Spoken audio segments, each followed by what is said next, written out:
Hari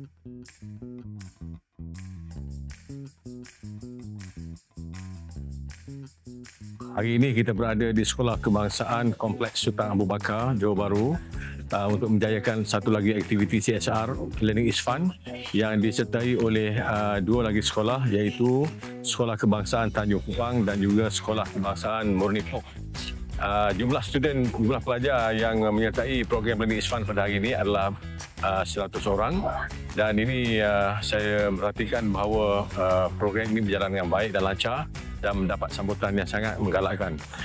Selain daripada program untuk murid-murid sekolah ini, kita juga mengadakan satu latihan ataupun kursus pendedahan AI kepada kira-kira selama 30 orang guru daripada 3 buah sekolah ini yang dipimpin oleh seorang pensyarah daripada Fakulti Pendidikan Open University Malaysia.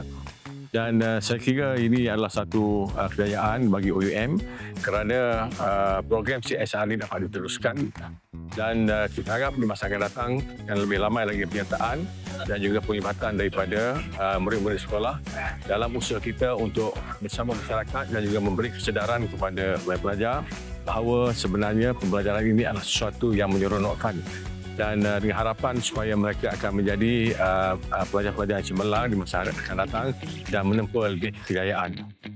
Saya ingin mengambil kesempatan ini untuk mengucapkan setinggi-tinggi penghargaan dan terima kasih kepada 3 orang guru besar sekolah yang terlibat pada hari ini, dan juga kepada pengarah OUM Pusat Pembelajaran Johor Bahru, iaitu Encik Abdul Rahim Muhammad Amin.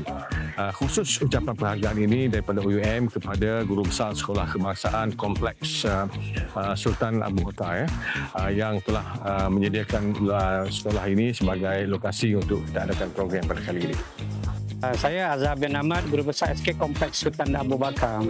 Pelajar sekolah SK Kompleks Abu Bakar selama 739 orang murid. Tujuan kita pagi ini, kita ada satu program CSR bersama dengan Open University Malaysia dalam program Learning is Fun.